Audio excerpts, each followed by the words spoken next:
The first exercise is the crisscross. So you're taking the shoulder over to the knee to the shoulder.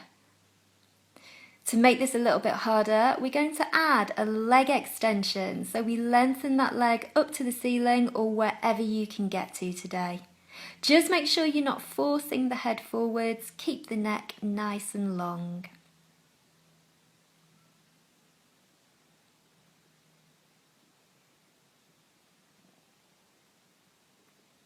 The next exercise is leg extensions.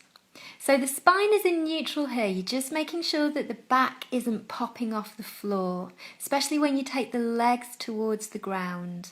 Trying to keep the legs nice and long again. To make this a little bit harder, you might want to take the legs a bit further to the floor.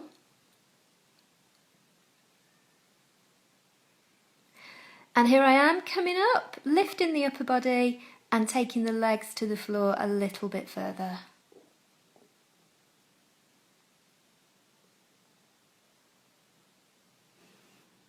So for the next exercise, we're going to be moving into pikes. Level 1 is to hold a plank. You might be able to hold that for a minute. Make sure the tummy is in, make sure that your shoulder is over your elbow.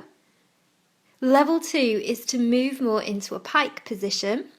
So you should feel a lengthening through the back and into the arms and into the legs, working that core a little bit harder.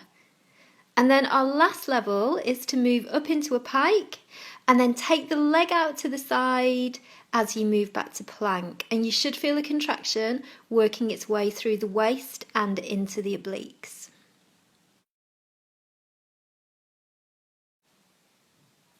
And our last exercise, float backs. So you're just imagining that there's kind of a gust of wind coming and pushing you backwards. Stay nice and strong through the core.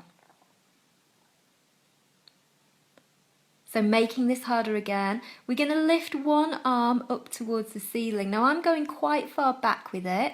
You don't need to. It literally could be towards the ceiling or even slightly in front of you.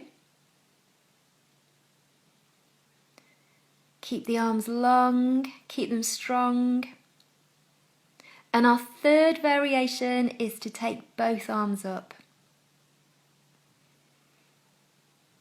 So loads of control through the centre here.